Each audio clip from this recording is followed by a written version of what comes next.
ಚಿಕ್ಕಬಳ್ಳಾಪುರ ನಗರಸಭೆಗೆ ದಿಢೀರ್ ಭೇಟಿ ನೀಡಿದ ಪಿಡಿ ನಗರಾಭಿವೃದ್ಧಿ ಕೋಶದ ಯೋಜನಾ ನಿರ್ದೇಶಕರು ನಗರಸಭೆಯ ಅವ್ಯವಸ್ಥೆಗಳ ಬಗ್ಗೆ ಪರಿಶೀಲನೆ ನಡೆಸಿದರು. ಚಿಕ್ಕಬಳ್ಳಾಪುರ ನಗರಸಭೆಯಲ್ಲಿ ಇತ್ತೀಚೆಗೆ ನಡೆಯುತ್ತಿರುವ ಬೆಳವಣಿಗೆಗಳ ಬಗ್ಗೆ ತೀವ್ರ ಆರೋಪಗಳು ಕೇಳಿಬಂದ ಹಿನ್ನೆಲೆಯಲ್ಲಿ ಚಿಕ್ಕಬಳ್ಳಾಪುರ ನಗರಾಭಿವೃದ್ಧಿ ಕೋಶದ ಯೋಜನಾ ನಿರ್ದೇಶಕರಾದ ಮಂಜುನಾಥ್ ಇಂದು ನಗರಸಭೆಗೆ ಭೇಟಿ ನೀಡಿ ಪರಿಶೀಲನೆ ನಡೆಸಿದರು. ಅಲ್ಲದೆ ಅಧಿಕಾರಿಗಳ ನಿರ್ಲಕ್ಷ್ಯದ ಬಗ್ಗೆ ಅಸಮಾಧಾನ ವ್ಯಕ್ತಪಡಿಸಿದರು.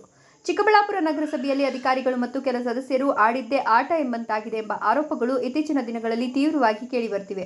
ಅಲ್ಲದೆ ಇಡೀ ರಾಜ್ಯಾದ್ಯಂತ ಎ ಮತ್ತು ಬಿ ಖಾತೆಗಳು ಅತ್ಯುತ್ತಮವಾಗಿ ನಡೆಯುತ್ತಿದ್ದರೂ ಚಿಕ್ಕಬಳ್ಳಾಪುರ ನಗರಸಭೆಯಲ್ಲಿ ಮಾತ್ರ ಈವರೆಗೆ ಸಿದ್ಧವಾಗಿರುವ ಖಾತೆಗಳನ್ನು ನಾಗರಿಕರಿಗೆ ಹಂಚುವಲ್ಲಿ ನಗರಸಭೆ ಸಂಪೂರ್ಣ ವಿಳಂಬವಾಗುತ್ತಿದೆ.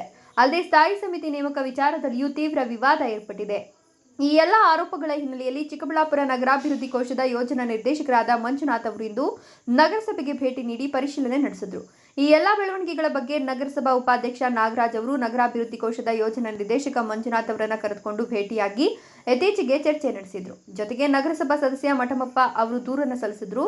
ಈ ಹಿನ್ನೆಲೆಯಲ್ಲಿ ಇಂದು ಸಂಜೆ ಯೋಜನಾ ನಿರ್ದೇಶಕರಾದ ಮಂಜುನಾಥ್ ಅವರು ನಗರಸಭೆಗೆ ದಿಢೀರ್ ಭೇಟಿ ನೀಡಿ ಪರಿಶೀಲನೆ ನಡೆಸಿದ್ದು, ಈ ವೇಳೆ ಕೆಲ ಲೋಪಗಳು ಕಂಡುಬಂದ ಹಿನ್ನೆಲೆಯಲ್ಲಿ ಸಂಬಂಧಿಸಿದ ಅಧಿಕಾರಿಗಳನ್ನು ತರಾಟೆಗೆ ತೆಗೆದುಕೊಂಡರು. Jangalahalli Ashwath, power news 1, Chikkaballapur.